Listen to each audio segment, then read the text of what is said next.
Olá, meus irmãos, paz eterna para todos. Meus irmãos, é um prazer estarmos aqui mais uma vez juntos para compartilhar uma palavra do Evangelho eterno. Eu me chamo Simar Rodrigues, Unamar Cabo Frio, é sempre um prazer poder falar com vocês. Meus irmãos, nós vamos estar hoje meditando em um tema aqui muito interessante. Nós não nascemos do Espírito, porque eu vivi mais ou menos muitos anos aí buscando sempre o Espírito Santo, e essa busca frenética, buscando sempre o Espírito Santo. Então hoje nós podemos entender que isso tudo era um entendimento errado e não temos que buscar o Espírito Santo. E você que não é inscrito, inscreve no canal, dá um joinha, aperte a opção todas que você possa receber a notificação. E o texto que eu escolhi para princípio é João 3, versículo 5, que diz assim: Respondeu Jesus, digo-lhe a verdade, ninguém pode entrar no reino de Deus se não nascer da água e do Espírito. Então, Jesus teve um encontro com Nicodemos e ali ele apresenta essa palavra para eles. Como alguém entraria no reino dos céus se não nascesse da água e do Espírito? O que seria nascer da água e do Espírito? É nascer da palavra, daquela palavra que estava sendo pregada. Geralmente o João pregava o batismo das águas, de arrependimento de pecado. Mas eles precisavam nascer do Espírito. O Espírito deles precisava ser vivificado. Quando Deus formou o homem, soprou no homem lá um Espírito de vida. Esse Espírito ele foi desligado de Deus. O homem não tinha um entendimento. Então eles não iam nascer um Espírito neles. As pessoas estão dizendo que eu estou pregando igual o sistema. Não se trata de nascer um espírito, mas o espírito que estava adormecido neles precisava ser revivido. Então, se eles não nascessem da água e do Espírito, do conhecimento de Deus, Nicodemos não poderia entrar no reino de Deus, ou no reino dos céus, que é a mesma palavra. O que era o Espírito Santo? O Espírito Santo, ele testificava com o espírito do homem que ele era um filho de Deus. Eles acreditavam e eles passavam a reinar em vida. Eles ganhavam vida novamente. Estava longe de Deus no Espírito e agora o Espírito vinha e unia ao Espírito de Deus, e eles tinham essa esperança que eles eram filhos de Deus. Essa promessa estava lá em Joel 2, capítulo 2, versículo 28. E acontecerá depois daqueles dias, derramarei do meu Espírito sobre toda a carne, vossos filhos e vossas filhas profetizarão, e os vossos anciões terão sonhos, os vossos mancebos terão visão. Essa era a promessa quando também Ezequiel viu todo Israel, o vale de ossos secos, que não tinha o Espírito, e ele soprou sobre ele o Espírito de Deus, veio sobre eles, eles ganharam fórmula, ganharam vida. Isso era uma profecia que aconteceu lá em Joel, e aconteceu no dia de Pentecostes. Depois daqueles dias, depois do sacrifício da cruz, Deus derramaria do seu Espírito sobre toda a carne, sobre todos aqueles que crescem ali. Como alguém precisava nascer de novo? O texto diz bem claro, é necessário nascer de novo. Nascer de quê? Essa vida que estava longe de Deus voltava novamente à comunhão de Deus através do Espírito Santo de Deus. O Espírito foi dado para que eles recebessem a adoção de filhos. Como eles iam saber que eles receberam a adoção de filhos? Pelo Espírito. Por isso que Jesus disse, o que é nascido da carne. As pessoas às vezes fazem confusão nesse versículo. Ele disse, o que nasceram da carne não tem espírito. Mas não é isso que o texto está dizendo. O que é nascido da carne é carne. Quem nasceu da carne? Adão. Era carne. Perdeu o espírito. Então quem nasceu em Adão era carne. Agora quem nasceria em Cristo tinha o espírito vivificado. Quem nasceu da carne é carne. O que é nascido do espírito? É espírito. Está dizendo daquele ato ali. É necessário, Nicodemos, nascer de novo. Então há controvérsia nesse versículo. Se Jesus está dizendo que era necessário nascer de novo, porque Nicodemos já tinha nascido da carne. Agora ele precisava ser nascido do Espírito. Não é nascer um Espírito em Nicodemos. É ele voltar novamente a ter o entendimento do Espírito. Dar vida àquele Espírito que tinha se perdido em Adão, a comunhão de Deus. Romanos capítulo 8, versículo 15. Porque não recebeste o espírito de escravidão, para outra vez estardes com temor, mas recebeste o espírito de adoção, pelo qual clamamos, Abba, Pai. O que aconteceria quando eles recebessem o Espírito Santo, a comunhão de Deus no seu Espírito? Eles tinham recebido o Espírito Santo e com o Espírito Santo eles se tornaram herdeiros, filhos adotivos de Deus. Então, olha, o versículo é bem claro. Adoção de filhos, a qual o quê? Clamamos a meu pai, a papai. Pedro chega a dizer que agora sim, somos filhos de Deus. Por que Pedro diz isso? Porque eles tinham perdido a filiação em Adão, no Espírito.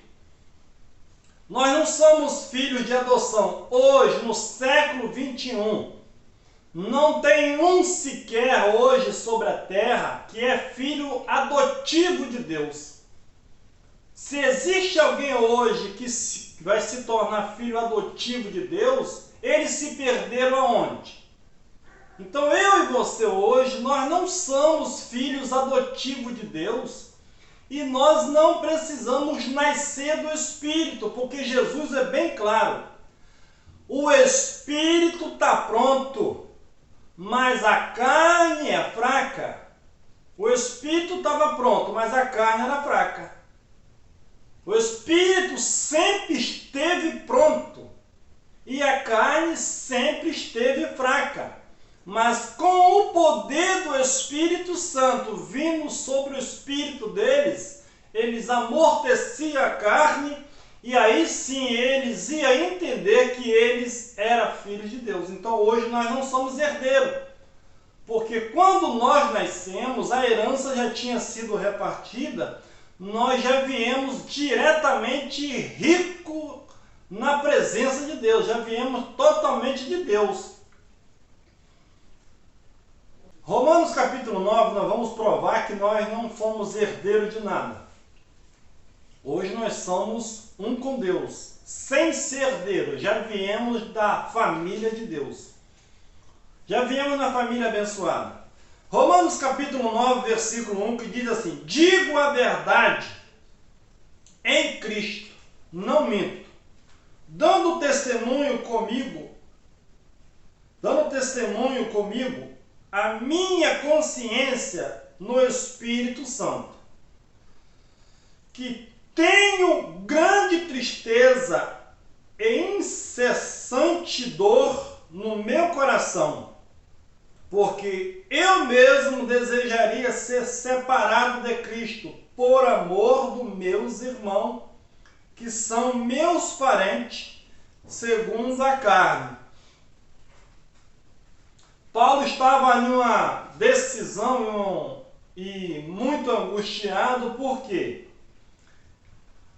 se ele pudesse, ele se separaria de Cristo. Mas se ele se separasse de Cristo, ele estava perdido na carne. Porque os irmãos deles, que era israelita, eles não tinham esse entendimento. Eles serviam a Deus, mas sem entendimento. Então Paulo está dizendo, eu queria ser separado de Cristo.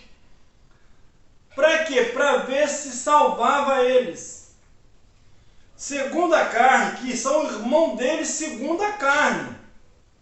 O 4. O quais são israelitas, de quem é a adoção, e a glória, e os pactos, e as promulgações da lei, e os cultos, e as promessas. Então, aonde nós encaixamos aqui nas promessas de Deus? Não tem promessa aqui para nós hoje no século 21. Essas promessas eram para as 12 tribos de Israel. Então eles receberam a adoção de filhos, receberam o Espírito Santo, porque os cultos eram deles, as promessas eram deles, tudo aquilo que a Bíblia dizia era deles. Nós, quando viemos ao mundo, nós não viemos debaixo dessas promessas, porque não era promessa para nós já fazemos parte de uma nova criação depois do Apocalipse. Então, quando eu e você falamos essas verdades hoje, as pessoas não acreditam, porque eles estão fazendo uma leitura atrasada, interpretando a Bíblia como se ela fosse escrita ontem para hoje, e aí ficamos boiando na história. Mas essa mensagem vai ajudar você a refletir realmente em que era você nasceu e aonde você está. Você já nasceu no reino do céu, no reino do Pai, aqui na terra. Nós não temos nada a ver com a velha criação, meus irmãos. Por que que hoje os irmãos querem formar uma doutrina em cima de uma Bíblia que, segundo eles, pregam que é história, e a Bíblia hoje toda é história, uma história verdadeira? Por que que nós temos que trazer coisas velhas para colocar numa nova criação? É isso que eu não consigo entender, porque aquele que estava assentado no trono diz, eis que eu faço novo todas as coisas. As pessoas dizem que a Bíblia é história, eles pegam lá coisa do passado e querem aplicar nos dias de hoje. Está errado. Ou ela é história ou está se cumprindo hoje. Apocalipse capítulo 21, versículo 1, que diz assim, e vi um novo céu e uma nova terra, porque já foram os primeiros céus e a primeira terra, e o mar já não existem. O que é que João estava vendo? A antiga ordem de Deus. O primeiro céu e a primeira terra. Era a fórmula que Deus tratava com o seu povo.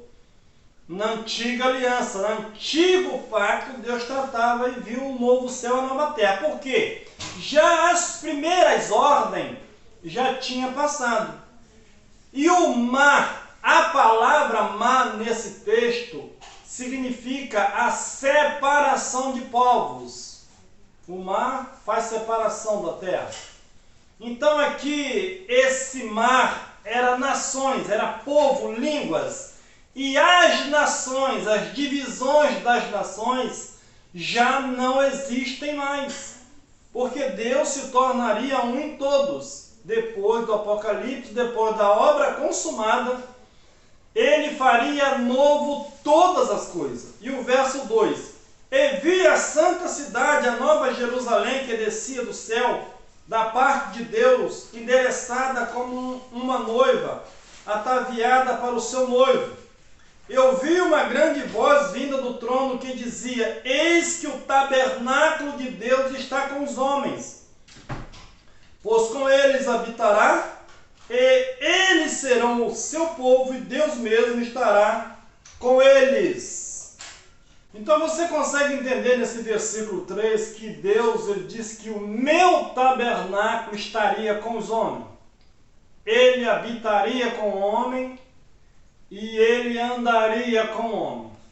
Versículo 4. Ele enxugará de seus olhos toda lágrima, e não haverá mais morte, nem haverá mais pranto, e nem lamento, nem dor, porque já as primeiras coisas são passadas.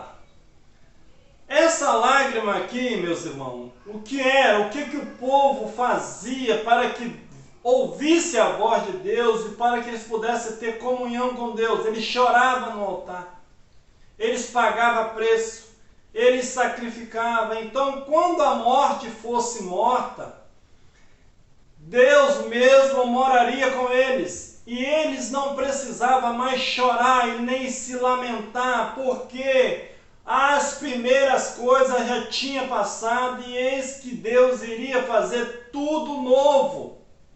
O verso 5: E o que estava sentado sobre o trono disse: Eis que faço novas todas as coisas. E acrescentou: escreve, porque estas palavras são fiéis e verdadeiras. Hoje as pessoas anulam o novo mundo que Deus criou. Quando veio o dilúvio sobre o mundo antigo, quando Noé desceu da arca, ele não ficou pregando coisas velhas, mandando ninguém fazer mais arca, porque aquele mundo tinha passado. As pessoas querem viver hoje de passado. Quando você entende que aquele que estava sentado no trono diz que ele faz novo todas as coisas, então todas as coisas é quantas coisas? Infelizmente, alguns irmãos estão trazendo coisas velhas e colocando no mundo novo. Não existe isso, meus irmãos. E o verso 6, disse-me ainda, esta está cumprido. Eu sou o Alfa e o Ômega, o princípio e o fim. A quem tiver sede, de graça lhe darei a beber da fonte da água da vida. Quem tivesse sede, não está fazendo acepção de pessoa. Quem tem sede dessas palavras, vem a mim e beba. Aquele que vencer herdará estas coisas, e eu serei o seu Deus, e eles serão o meu povo. Como eles iriam vencer, meus irmãos? O Espírito Santo foi dado para eles como um penhor, como uma segurança da salvação, para que eles pudessem suportar a provação, o governo de Roma, a perseguição.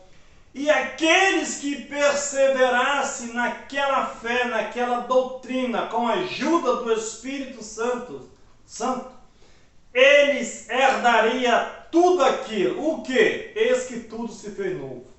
Se eles passassem pelo juízo de Deus no ano 70, se eles guardassem a sua palavra e fosse fiel até mesmo na hora da morte, aquele que vencesse essa caminhada do ano 30 até o ano 70, herdaria o novo mundo, o reino dos céus completamente depois de 70. Infelizmente tem muitas pessoas trazendo coisas velhas para um mundo novo. Se eu e você não entendemos que Apocalipse já foi cumprido, Deus não está tratando mais com o sistema velho. Nós já estamos na pátria celestial. O reino dos céus é a pátria celestial. Aquilo que Adão perdeu, hoje já é real nas nossas vidas. Então você não pode trazer doutrina velha para um mundo que foi criado novo. E tem muitas pessoas fazendo isso, fazendo confusão na mente das pessoas. Um é salvo, o outro não é. Isso leva o povo ao ateísmo, confusão. O cara, ele precisa entender que Deus precisa ser revelado para ele, na sua mente, porque ele é nova criação em Deus. E se eu fazer essa acepção de pessoa em um mundo novo, eu estou anulando tudo aquilo que foi feito novo. Como é que eu vou trazer uma doutrina velha para um mundo novo? Paulo diz: não conformei com aquele século, mas renovai pelo quê? Pelo conhecimento da vossa mente, para que você possa experimentar qual seja a boa e útil e agradável vontade de Deus. Se você hoje não botar a sua mente para pensar, você vai ser enganado. Precisa renovar a sua mente no conhecimento da obra que foi feita na cruz do Calvário e crer que você é um cidadão do reino e tomar posse e parar de praticar as obras da carne, que só lhe falta conhecimento. Então você é um cidadão do reino de Deus. Talvez você está perdido no entendimento, mas essa noite é uma noite oportuna para que você possa meditar e entender que você veio a esse mundo com o propósito de reinar nesse reino do Pai. Eles reinaram no reino do Filho. Nós já nascemos reinando no reino do Pai. É a mesma pessoa. Foi uma manifestação do Espírito e foi uma manifestação de Filho. Hoje é Deus em todos. De acordo com Efésios, o Espírito Santo era para a redenção, era uma segurança, era um penhor. Aqueles que crescem receberiam o poder do Espírito Santo para permanecer até o juízo final, até a redenção e o resgate total. Na cruz eles foram resgatados no mundo espiritual, mas eles precisavam manter para que o resgate total viesse, da compra total, a propriedade toda. Por enquanto só estava a primeira parcela. E o Espírito Santo iria permanecer neles ali, para que eles pudessem ter totalmente a salvação. Paulo chega a dizer que em esperança eles foram salvos. Então eles foram salvos pela esperança, porque Deus iria completar a obra neles. Efésios capítulo 1, versículo 13, que diz assim: e por causa daquilo que Cristo fez, também todos vocês que ouviram o Evangelho sobre a maneira de ser salvo e creram em Cristo, foram marcados pelo Espírito Santo como pertencente a Cristo, o qual há muito tempo havia sido prometido. Então, quando eles crescem na palavra do Evangelho, eles receberiam um selo, uma marca, como propriedade particular de Deus, até o dia da redenção. Verso 14. Sua presença em nossos íntimos é a garantia de que Deus realmente nos dará tudo quanto prometeu. E é o sinal do Espírito em nós. Significa que Deus já nos comprou e que Ele garante levar-nos para si mesmo. Esta é mais uma razão para que louvemos ao nosso glorioso Deus. Então, para que eles receberam o Espírito Santo? Uma garantia que aquela propriedade já tinha dono. Para que eles receberam o Espírito Santo? Como uma garantia da compra que Deus tinha feito para com eles. Efésios capítulo 4, versículo 30, que diz assim: e não entristeçais o Espírito Santo, de Deus, no qual foste selado para o dia da redenção. Eles receberam o Espírito Santo, o penhor, e qualquer coisa que eles fizessem fora daquele padrão de santidade, o Espírito Santo entristecia. Isso era uma metáfora. Para o dia da redenção. Eles esperavam o dia da redenção. Eles não foram salvos totalmente. Eles precisavam permanecer, porque senão eles sofreriam o juízo de Deus sobre eles. O selo foi para os israelitas. Meus irmãos, não esqueçam de uma coisa, que esse selo foi para os israelitas. Para as 12 tribos de Israel. Os 144 mil é que foram escolhidos para morar na eternidade, ou foi escolhido para um propósito? Escolhido para um propósito, para que eles fossem um exemplo, reinassem com Cristo, cumprisse aquele estágio ali. Eles foram predestinados para aquele evento. Eles não foram predestinados para morar na eternidade e um grupo morar na terra. Não existe isso. Predestinado para um propósito, para reinar com Cristo durante 1000 anos, que ali deu um reinado de 70 anos, mais ou menos, desde o nascimento de Cristo até o ano 70. Apocalipse capítulo 7, versículo 4, que diz assim: eu vi o número dos que foram assinalados com o selo. Qual era o selo? O selo do Espírito. João agora viu o número daqueles que foram selados.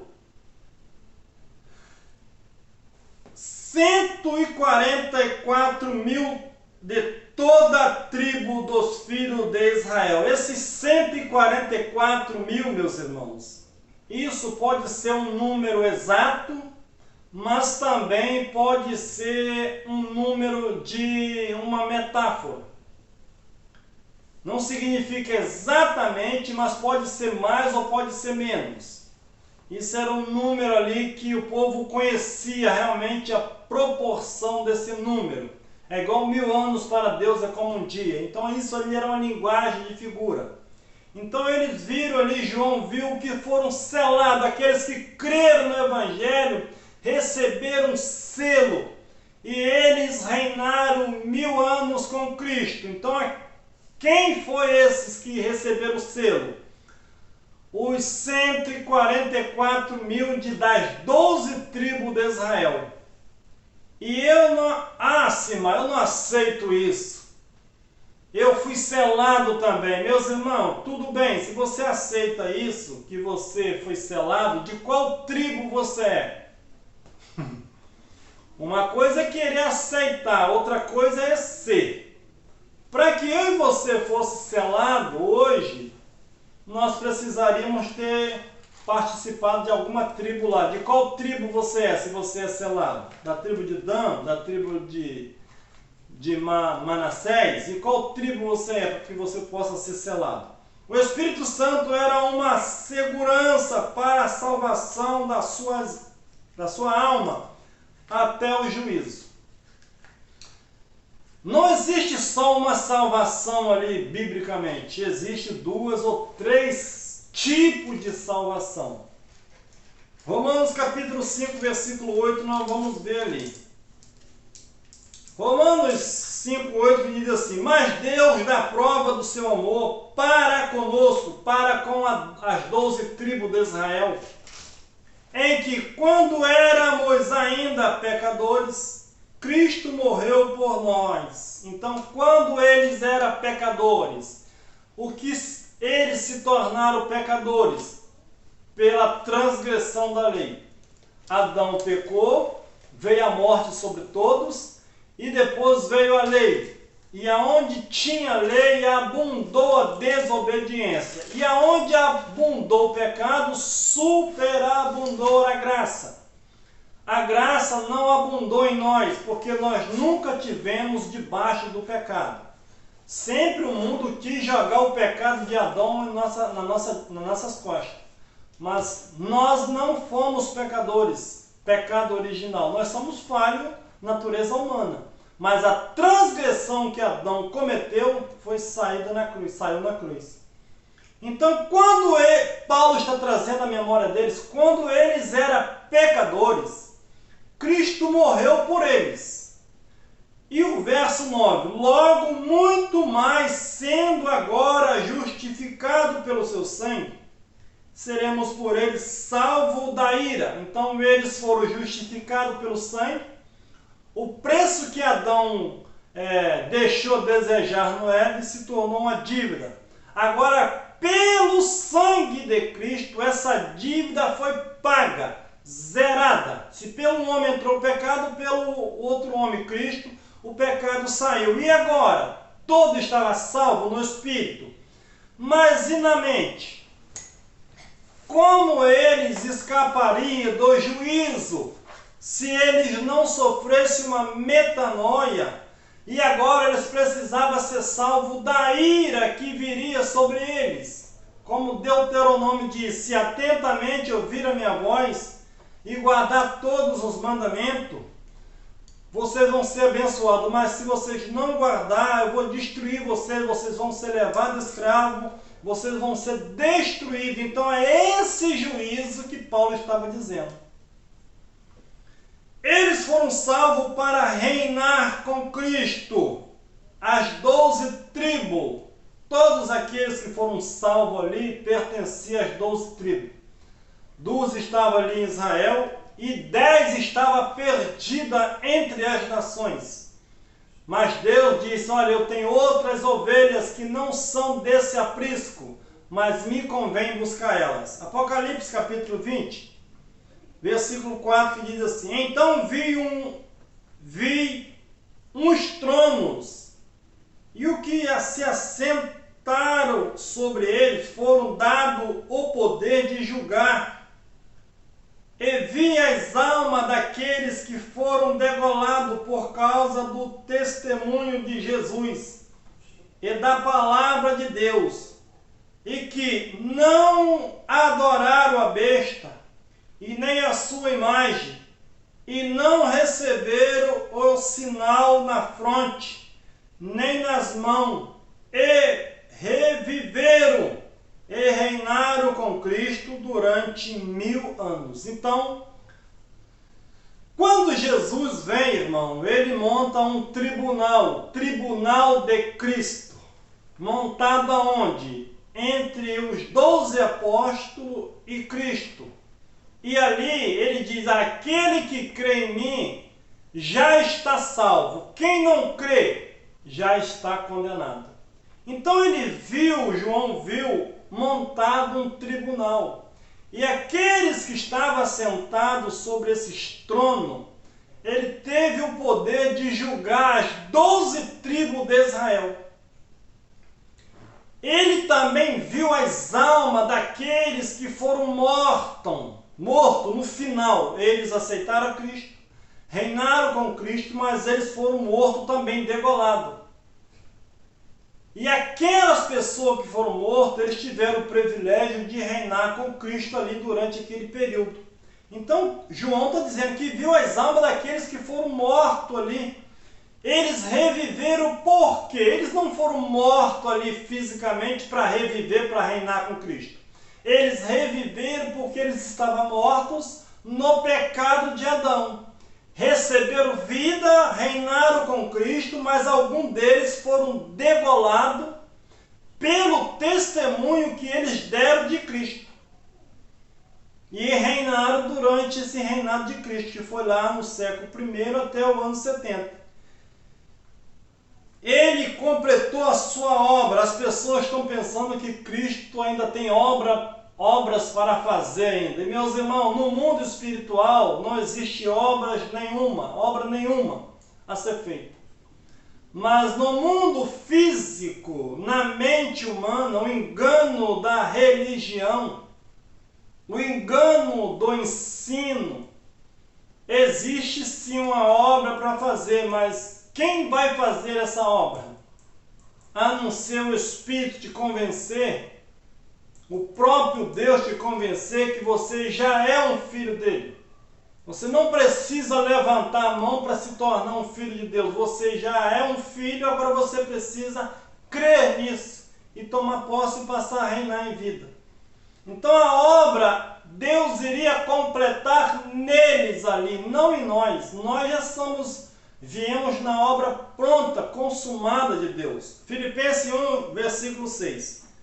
Tendo por certo isto, mesmo que aquele que em vós começou a boa obra, aperfeiçoará até o dia de Cristo. Então a obra foi começada neles.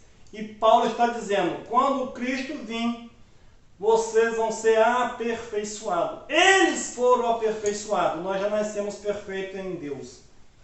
O que estamos vivendo hoje então, Simã? Porque traz confusão na mente dos outros. Se o reino já foi estabelecido, nós já nascemos no reino de Deus, então o que eu faço hoje, Simã? Meus irmãos, você não precisa fazer nada para ser salvo. Você precisa entender que o plano da salvação já foi concluído. Você é um cidadão do reino. Simã, é o cara que estava matando, que está roubando. Meus irmãos, Deus não olha segundo a carne. Se ele olhasse segundo a carne, há 20 anos atrás, eu era um filho então de quem? Porque eu não era um matador, mas era arrumador de problema. Eu não era um traficante, mas não existe erro e errinho, tudo é erro. Então, o que realmente nasceu em mim? Nasceu um espírito ou nasceu em mim? Foi aberto o entendimento de Cristo. O entendimento. É o mesmo Simã, mas com a mente renovada pelo poder do Espírito de Deus e crendo naquilo que foi feito e tomando posse hoje. E quantas pessoas estão nesse mesmo erro? Hoje estão roubando, estão aí adulterando, estão aí perdidos no mundo da carne. E talvez essa pessoa está perto de você. E o que você vai falar para ela? É assim mesmo, se você for filho de Deus, um dia você vai voltar para Ele. É isso que você vai falar? Será que era isso que Paulo falava? Ou Paulo dizia, se você crê em Cristo, você é salvo hoje? Então hoje não pode, se você for crer hoje, você é salvo, não. Você é um cidadão do céu. E você precisa sofrer uma metanoia e passar a reinar em vida e em perfeita vitória. Deixar o engano da carne. Porque a carne sempre vai ser fraca. Mas existe uma fortaleza dentro de você que vai jogar esses desejos enganosos por terra e você vai passar a desfrutar o reino de Deus no Espírito. Efésios capítulo 2, versículo 6 diz assim, para nós terminarmos. E nos ressuscitou juntamente com Ele, e com Ele nos fez assentar nas regiões celestiais em Cristo Jesus. Quem foi ressuscitado? Aqueles que receberam a palavra, reviveram. Adão matou, e quando eles creram, eles foram vivificados, tirados da posição de Adão, levados para o reino celestial, para o reino de Cristo. Uma posição no mundo espiritual. E aonde estamos hoje, Simã? É o verso 7 que vai falar para nós hoje. Para mostrar no século vindouro a suprema riqueza da sua graça pela sua bondade para conosco em Cristo Jesus. Quando eu e você entendemos aquilo que foi feito para com eles, eles se tornaram a família de Deus. Dali para lá, Deus constrói um mundo novo. Não em cima da transgressão de Adão, e nem em cima de um mundo destruído, mas um mundo equilibrado no mundo espiritual. O que é mais difícil hoje é você falar para um cidadão que ele já está perfeito no espírito, mas ele precisa ser salvo da alma, dos seus sentimentos, das suas emoções, que domina esse homem carnal, não tendo fé para crer nas coisas do céu. Então Paulo diz no final da sua carreira, depois que Cristo viesse e se tornasse tudo perfeito, permaneceria o quê? A fé, o amor e a esperança. Desses três hoje, qual dele é maior? É o amor. Então, se você quer participar do reino de Deus, pratique o amor, pratique a bondade, não para você ir para lá, mas para você viver essa realidade que já é real nos nossos dias de hoje. Então, melhor noite para você. Eu espero que você entendeu bem essa mensagem. Nós não fomos nem salvos pela graça. Nós apenas desfrutamos daquilo que foi feito para com eles. Nós também não recebemos o Espírito, nós já viemos completo com o Espírito de Deus em nós. Eles receberam a adoção de filhos e Deus passou a habitar neles. E ali Deus constrói uma família no mundo espiritual. Eu e você, quando viemos a esse mundo, já viemos perfeito no espírito, mas bruto na carne. E como se lapida uma carne? Pelo conhecimento da glória do Pai Todo-Poderoso. Valeu, melhor noite para vocês.